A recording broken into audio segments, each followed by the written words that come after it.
Guys,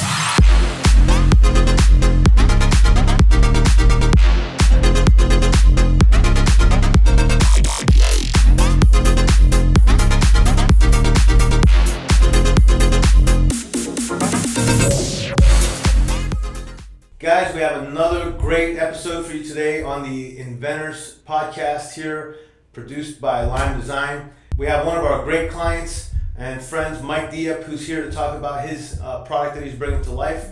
And we're also talking to Nicholas Spatola, patent attorney extraordinaire and a professor at NSU, which will be talking a little bit about some patenting issues and helping us all learn a little bit more about getting an idea protected.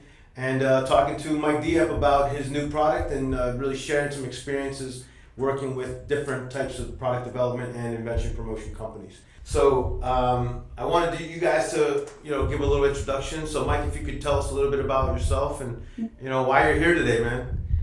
Well, I'm here today because of Driver Courtesy. I'm a owner, CEO of that company. Yeah. Prior to that, I have a small trucking company, and during the working situation, the hardship out there on the road, experiencing, road situation that made me came up with this idea. Okay. One day, this one lady letting me getting over on a lane or letting me pass, perhaps. I wanted to show her my appreciation. I didn't know how to do it. Mm-hmm. So, generally you either wave at somebody, you smile at them, or you give them a thumbs up, right? But how do you actually really want to say something that, meaningful that you want that person to know? Mm-hmm. So I came up with this idea. I'm thinking, well, what if I can have a way of showing her what I really feel, or, just make her feel at ease of the other driver, So I came up with this idea that what if I can show that through textile, but through my phone? Because I'm thinking that if I'm texting while I'm driving, it's not safe. But if I can speak through it, so in a way, I'm right off of a cellular phone, but I don't think this idea is out there yet, and I think it's a good way of communicating with other driver and bring more courteous situations to all drivers out there on the highway. So that's how this product coming about. Nice. So basically, you're creating a product that's used to let people know that when you're driving next to them, if you're thankful, or if there's something coming up ahead, traffic up ahead, is some way that you can notify the person by using voice to graphics, right? Well, voice through textile, right? Or you can even have an option of texting it, and it'll translate that back into the light messaging board. Right. But the whole idea behind all this is bringing more conscious and awareness to all drivers out there. How many times when you're driving out there on the road and you see another driver doing something odd, right? Mm-hmm. Perhaps dangerous. You don't know what that driver is doing. You don't know what's going to happen within the next few minutes, or something that could affect all of you, right? So you want to tell that person something that can help that person staying away from a dangerous situation, or that person can accidentally or negligently creating a dangerous situation that affecting other drivers, right? And then on top of that, there are other opportunities where we can display, messages for forecasting. It is so helpful to let someone know when you're about to make a wide turn, or you have a heavy load, hazardous load, right? Or if your truck is broke down. If you're standing on the side of the road and your truck is broken down, and you want to get somebody else's attention without this product, the most you can do is say something that no one understands because they're driving right past you. You can you can wave at somebody, but that's common, that's general, that's vague. No one really know what you're trying to do or what you're trying to say. Well, yeah, but so at the end of the day, we're making a messaging board, a way of communicating with the people that are driving around us. Yes. In the past, you'd have you can, if you want to be nice, you give them a little double beep beep, right? Right. But what does that mean? That doesn't mean anything. Yeah. You can honk at me all day. You can smile at me all day. And I appreciate that. But I would be more appreciative if I know specifically what your expression and reaction mean. I want to know what that means. Yeah. Awesome. And with that, Nick, tell us a little bit about yourself, man. And name's Nick Spatola. I own and operate a boutique law firm. It's called Origins Law. Most of the people I'm dealing with, right? Early on entrepreneurs, small businesses, individual inventors, dealing with a lot of technology, a lot of various technology, but really just here to help people with their trademarks, copyrights, and most of all, patents. So, just trying to find the best way to help protect people. Thank you for making time today to chat with us and help spread good information to help other inventors, startups, and established companies to be able to more easily navigate, bringing ideas to life. So thank you guys. Yeah, thanks for having me. I love sharing what I know. Yep. So yeah, we like to keep the conversation pretty casual. We have a couple questions that we have scheduled to talk about, and feel free to go into tangents and talk about things that we want to touch upon. Yes. And so with that being said, what made you want to create this product? As a truck driver, I have a small trucking company called Bliss Freight Transport. It's a family-owned trucking company. We started out with multiple trucks and trailers, and things happen out on the highway, right? Can create situations that can affect your business greatly. You may have to downsize. You losing your driver is not taking good care of your equipment. They are, overworked, or there are things that they do affecting your business based on a lack of focus. They could use, as a truck driver, you need all the help you can get when you're operating a commercial vehicle if you're carrying a lot of weights. You can potentially hurt a whole bunch of people and yourself. Florida's a kind of crazy state where usually when you turn the signals on and trying to get into the right lane, the other car just starts speeding up so that it's weird you said that, because that's what I've been saying the whole time. And then sometimes I feel as if people just trying to time you for an accident because you're a truck driver and they know. I don't know maybe I'm wrong, but tell me if I'm saying something that might have crossed your mind before, where people think that if you're driving a commercial vehicle that you have a bigger insurance policy, that if somehow they can benefit from that, right?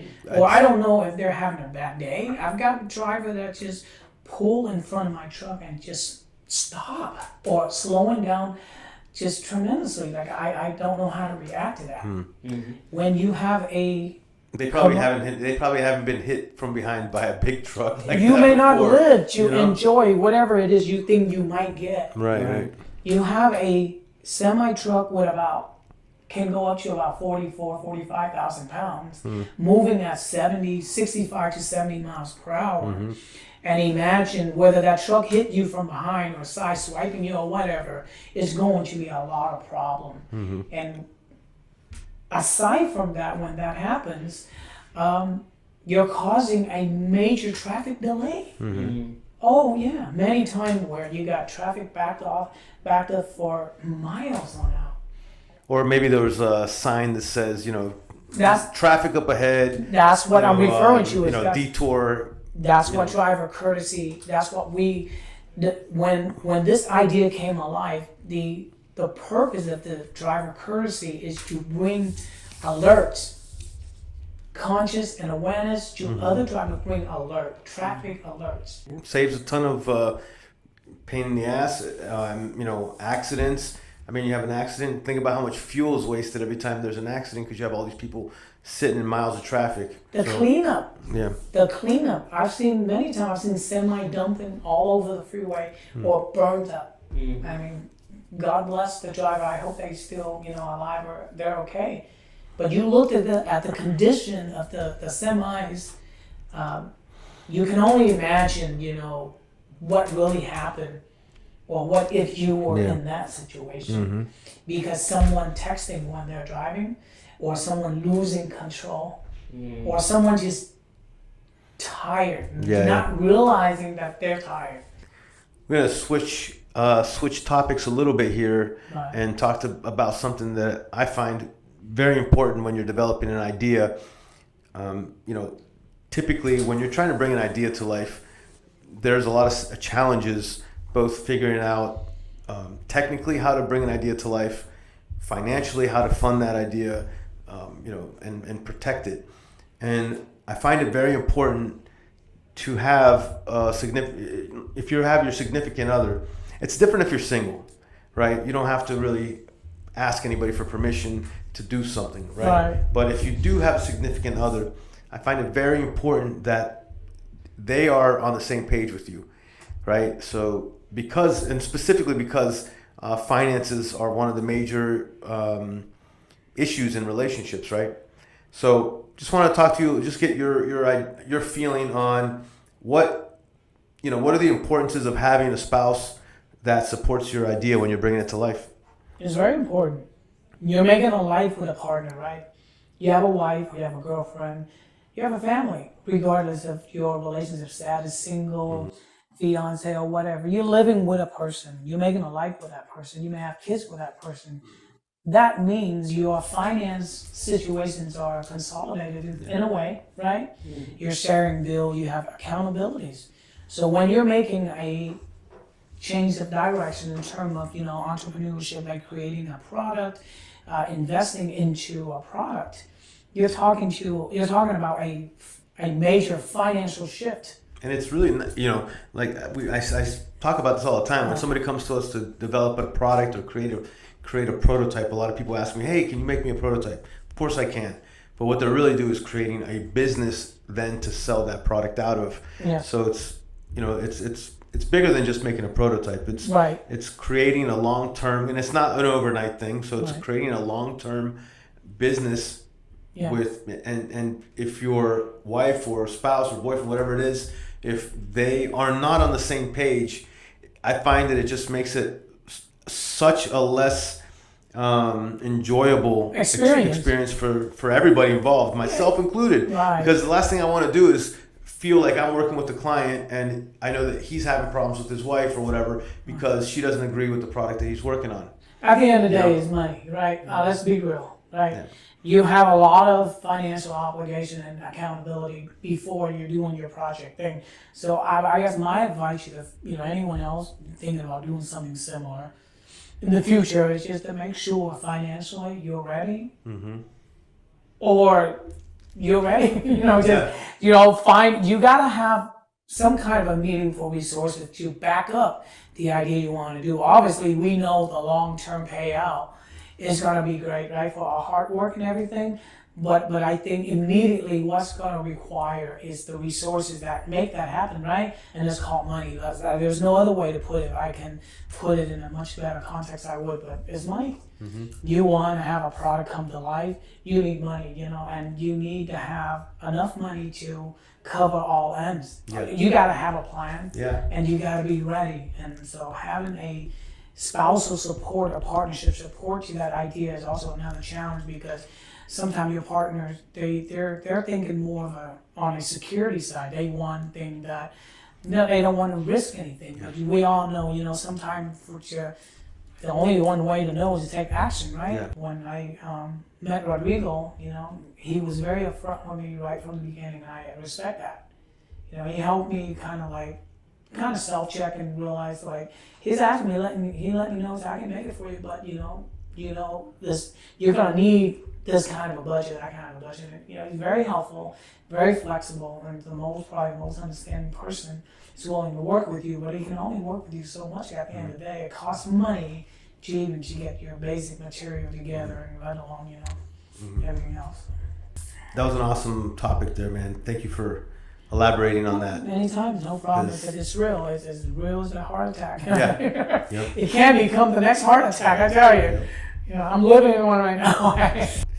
So one of the things that we wanted to chat about today a little bit with Nick was to explain a little bit about continuation in part and when and why it's appropriate to use those options, I guess, when you're patenting and protecting your ideas. Yeah.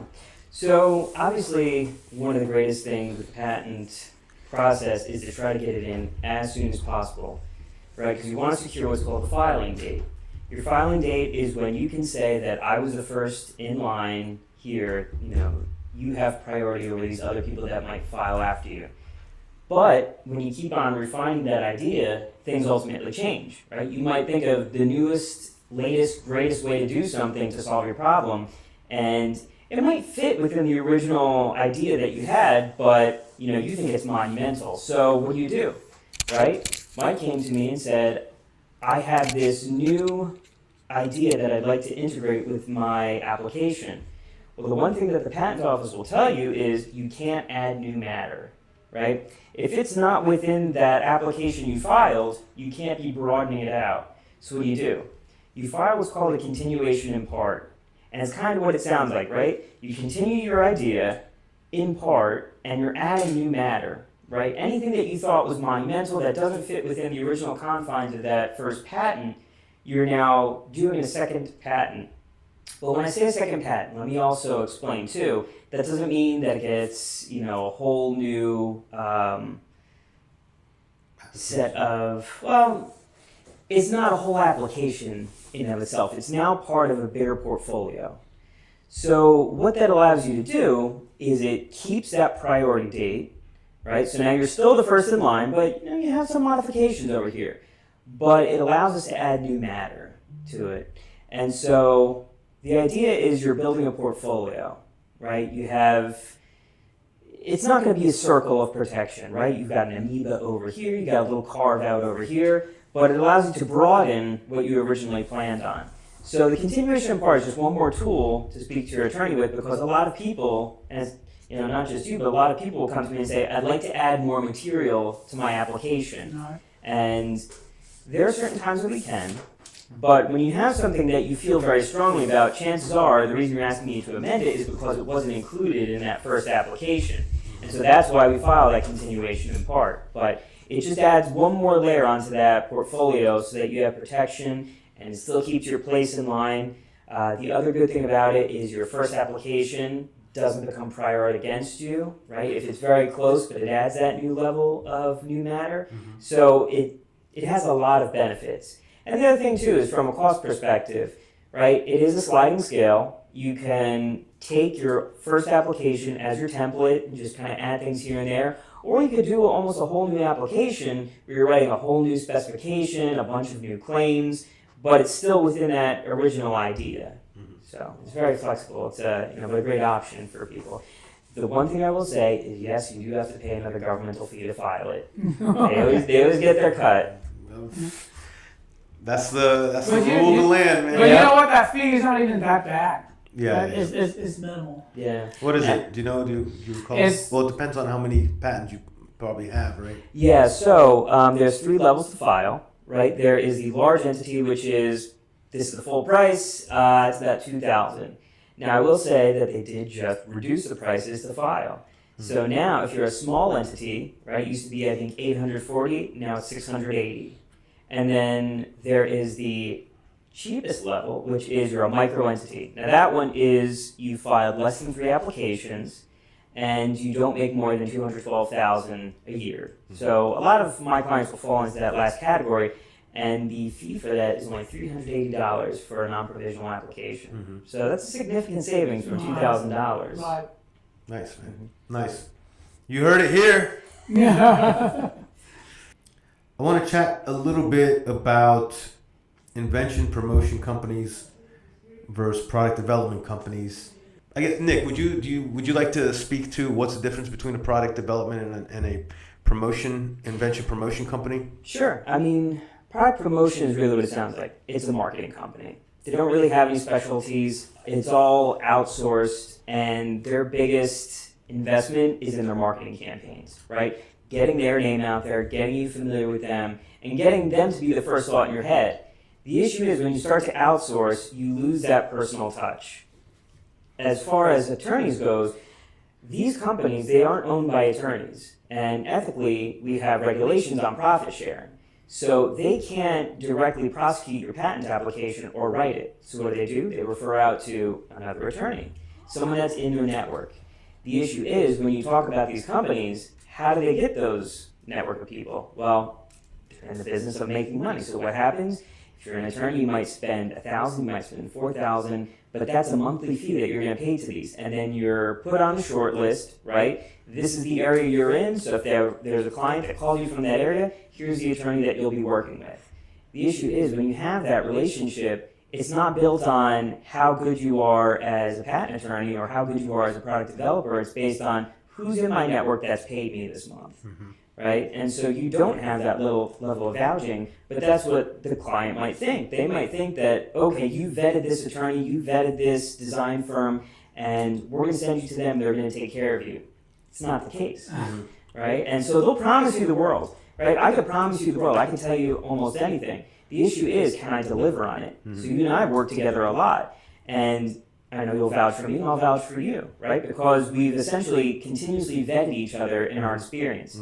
Whereas, as you mentioned, a product development company, people come to you because of your expertise. They can see the different products that you brought to market, and they know and can trust that, right? So then when they ask you for recommendations, they know it's coming from people that you've worked with that you'll put your name to, right? Whereas, some of these other companies that will send, inventors to attorneys, they don't necessarily know the full scope of that representation. They don't know if it's going to be a good fit, right? They just know that that's the person in their network that they're going to go to. So you have to be really careful when you approach these companies because, like I said, their biggest investment isn't in you; it's in their marketing.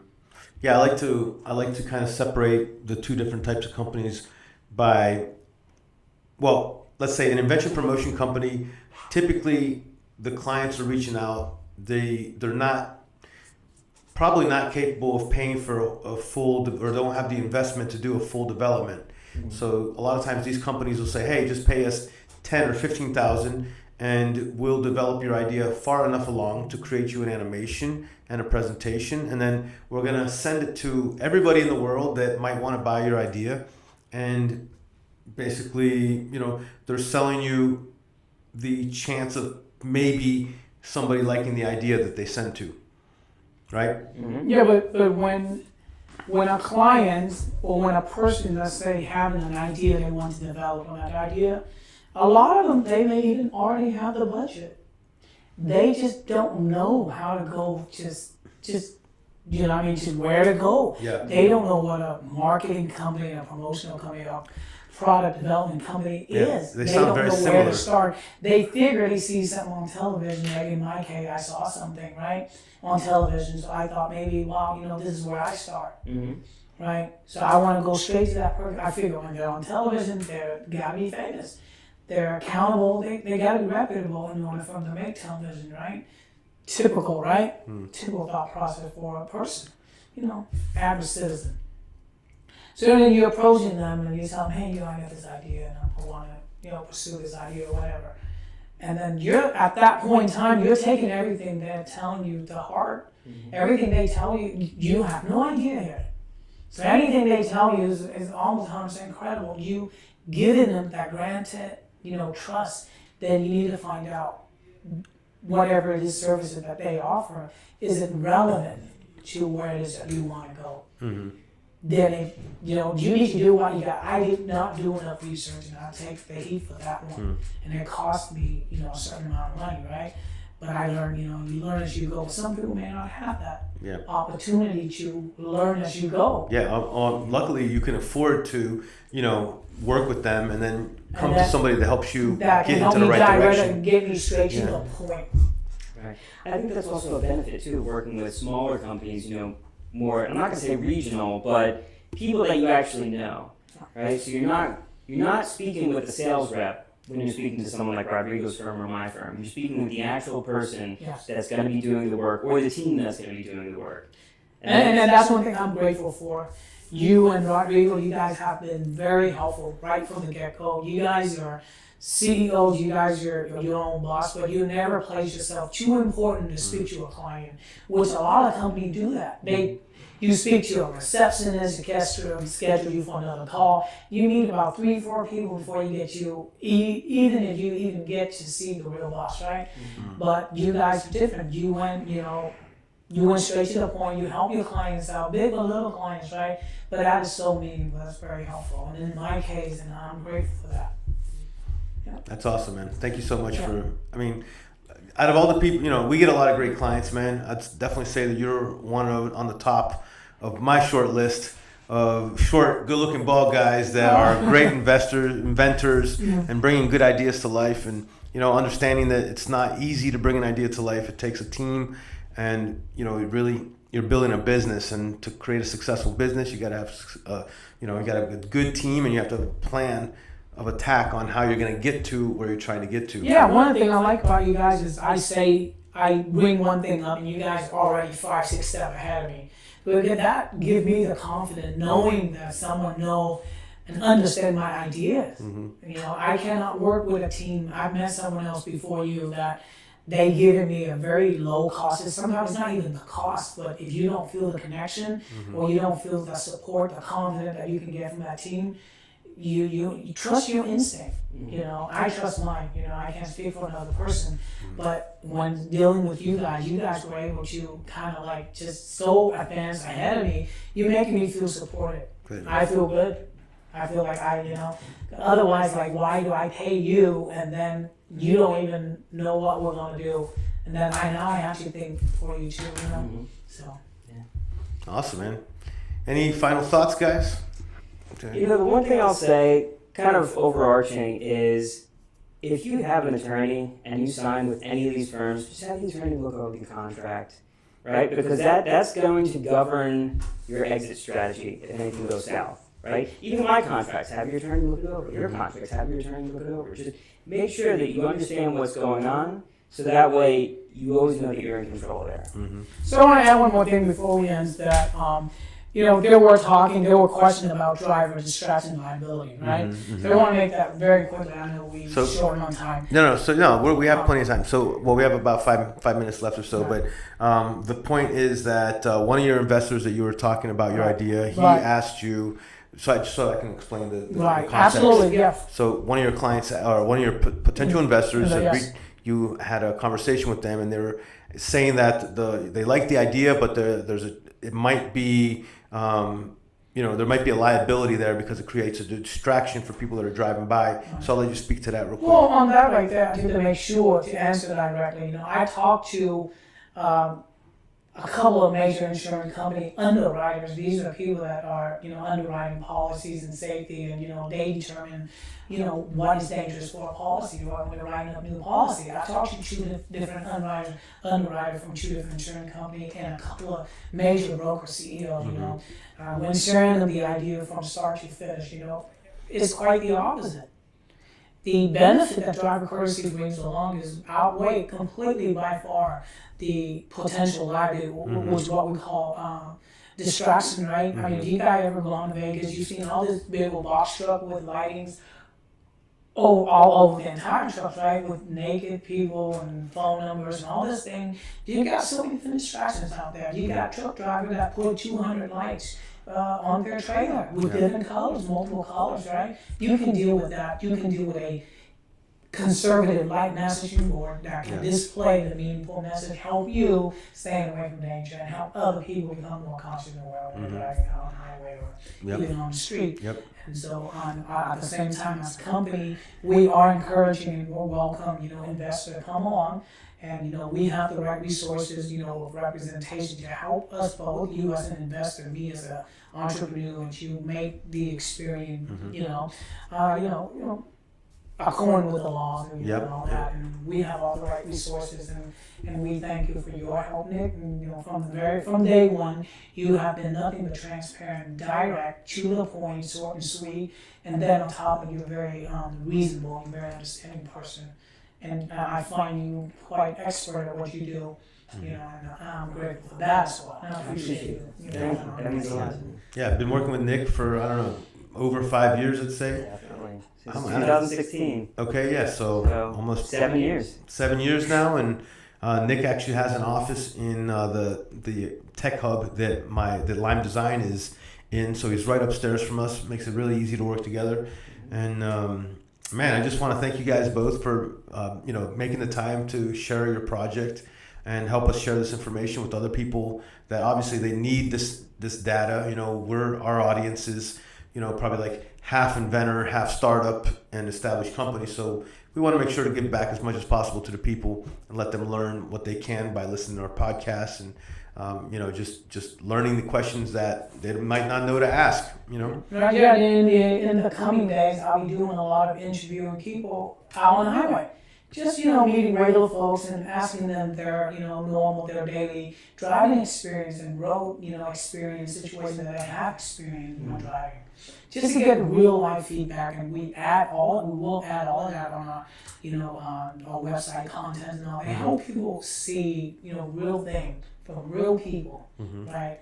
And that's how it's going to be, and I'm excited, and you guys, and also, the viewers, please be aware that we're in a very early developmental state of our prototype. So just give us a little bit of time, but we promise you a fantastic working product that will make a difference. I promise you. I guarantee you an amazing, functioning, beautiful product that we're going to be able to get out on the shelves, get it on other vehicles, and maybe work that into the marketing as well. Yes. Like phase 2 would be creating a marketing part of the app. There will be a marketing part of the app that we'll be able to later be able to monetize even more on the technology. Well, I'm 100% confident. I mean, I believe in Lime creative design right from the start, when having that initial visit and then, all of the meeting following along and the development side of it. You guys always keep me up to date and then step by step. And like I said, that is a wonderful experience. Yep. That's having a dedicated project manager on our team so that everybody stays on track basically, and everybody knows what's going on. And it's all about creating the most patentable and manufacturably friendly product by the end of the experience, so that we can get your product into manufacturing. So guys, once again, if you're interested in potentially investing with Mike Diep and his product, we'll put the information in the description below so that you can contact him with your questions. And I'll let you guys basically take it from there and see what kind of opportunities we can create together. Or they can, send their question or whatever through your website or whatever. And then you give me the info and I reach out to them. Sure. However, as long as we be able to have that line of communication with other people and potential investor, we'll welcome all of that. At the end of the day, we're all working as a team. Yep. So if you're interested in investing into this product, you can send a message to info@limecreativedesign.com, and also and we'll connect you with Mike and be able to help create that collaboration there. And if you guys need any legal services for patents and trademarks, please reach out to Nick Spatola at originslaw.com. Originslaw.com. Patent, copyright, trademark, guys. So guys, I want to invite you guys for another podcast once we have the prototype. Oh yeah, I can't wait. That'll be an amazing podcast, right? Yep. Because I want to be the person that, I'm going to be like a little kid with a new toy. You're going to do a demo. My dream, our dreams. Yep. So thank you guys so much. I appreciate it. Nick, thank you, sir. It was a great meeting. Thank you very much. And we'll meet again very soon. Thank you, brother. Hey guys, thanks for watching our Inventors Podcast. Don't forget to hit that subscribe button and stay updated on new upcoming podcasts and videos. Also, that helps the algorithms better understand who to send this kind of data to, so that we can get shown to more people like you and ourselves, entrepreneurs, inventors, and designers. Our Instagram and TikTok is @LimeDesign3D, and our website is limecreativedesign.com.